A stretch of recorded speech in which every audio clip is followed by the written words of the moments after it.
A teraz czas na recenzję czujnika ruchu IF. Czujnik ruchu IF, który lubi HomeKit. Jeżeli oglądacie jakąkolwiek recenzję sprzętu IF na naszym kanale, to wiecie, że IF lubi HomeKit. A ja dzisiaj mam dla Was kolejny sprzęt do zrecenzowania, czyli ich czujnik ruchu. Zobaczmy, czemu jest taki duży i czy sprawdza się na co dzień. Zapraszam.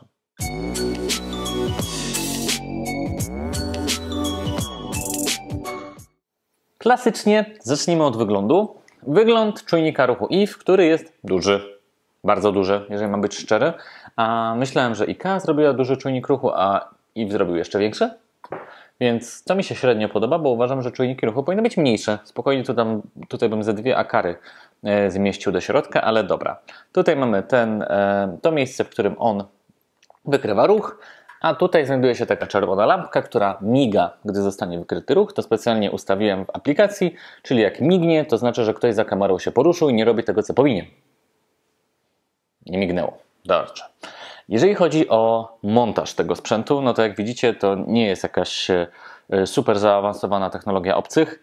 Możemy go postawić, wtedy stoi. Możemy go również powiesić. Tutaj mamy takie specjalne, gustowne miejsce, żeby zawiesić jakiś haczyk.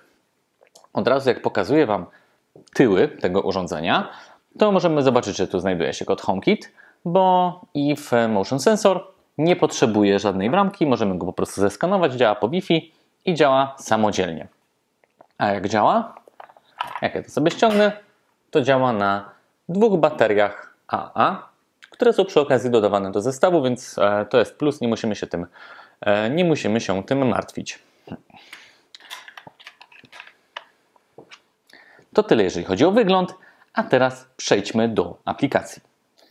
Dzisiaj główną rolę będzie grał mój tablet, czyli mój iPad, bo no cóż, zauważyłem, że w sumie iPhone'em nagrywamy ujęcia z boku, więc tak jakby nie mogę go użyć do pokazywania Wam aplikacji, no ale mimo wszystko z tabletem damy radę.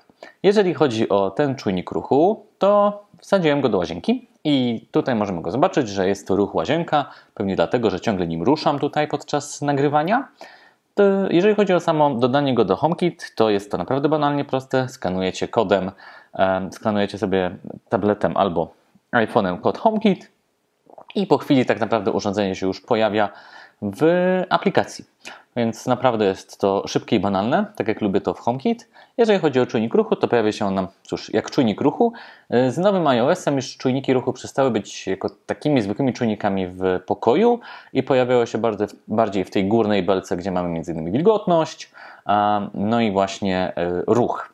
To, co widzimy tutaj, to, że on wykrył ruch. No, nie dziwne, bo cały czas się nim tutaj bawimy. Poziom baterii to 100%, więc mam go już ładnych parę tygodni. I dalej jest poziom baterii 100%, więc niedużo jej zużywa.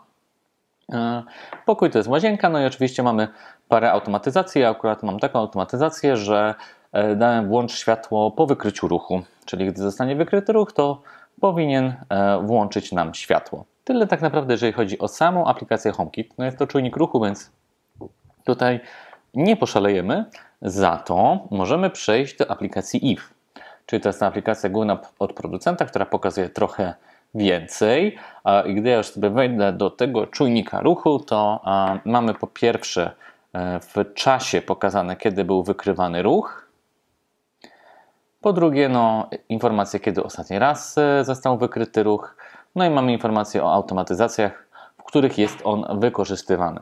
Więc jeżeli chodzi o stricte aplikację, to wszystko działa super. A jak to wygląda, jeżeli chodzi o codzienność? I tutaj odpowiedź brzmi: to zależy. Gdy Soshi testowała ten czujnik ruchu u siebie i miała do niego podłączonego IF Lightstrip, czyli pasek LEDowy od IF, to wszystko działało cudownie. I po prostu te automatyzacje szły jak z płatka, nie było żadnych problemów i nasza pisemna recenzja była super. No ale często zdarza się tak, że w kilka osób testujemy jakieś sprzęty, więc ja dostałem go do wideo recenzji i ja już tak super zadowolony z niego nie jestem. Powiązałem go z żarówkami IKEA GU10 i on ich za bardzo nie włącza, tak jak powinien, czyli wchodzę do łazienki, powinno się zapalić światło, a to światło się nie zapala, więc tu jest problem. Aczkolwiek nie wiem, czy problemem nie są żarówki GU10, bo już z poprzednim czujnikiem ruchu IKEA były problemy. No i te żarówki też lubią na przykład zamiast 6 włączyć się 4. Albo tylko jedna, która wyłącznie włącza się nad prysznicem. Nie wiem, czy to jest jakaś sugestia. Nie mam pojęcia, nie wnikam. Albo dwie żarówki zmieniają barwę i stają się jaśniejsze niż pozostałe. Więc żarówkami KGU10 podpiętymi pod HomeKit zawsze masz jakąś zabawę. No ale z Eve stricte się niezbyt lubią, więc nie mogę Wam z ręku na sercu powiedzieć, że ze wszystkim Wam zadziała, no bo mi do końca nie działa. Jeżeli chodzi dalej jeszcze o jego, powiedzmy, wady, no to jest kwestia tych baterii. No to są 2 razy AA, więc pytanie, czy to jest wada, czy to jest zaleta? Dla tych osób, które lubią baterie, które mają na przykład akumulatorki, to może być zaleta. Dla osób, które nie wiem, dbają o środowisko, pewnie może być trochę wada, bo tych baterii się generuje całkiem sporo. No dobra, to powiedzmy, że to jest taka, nie wiem, uwaga, ni to zaleta, ni to wada. Dla mnie na pewno minusem jest to, że on jest taki duży. Tak? Sami możecie spojrzeć. To jest to klocek. Tak jak mówiłem, tego się nie ukryje. Ja jestem zwolennikiem mniejszych sprzętów w tym wypadku. Dalej mamy zaletę, czyli natywne wsparcie dla HomeKit i on działa po Wi-Fi, więc nie potrzebujemy żadnych bramek, kombinowania. Skanujemy kod i działa. Więc to jest na pewno plus. No ale 2 jeszcze ostatnie minusy.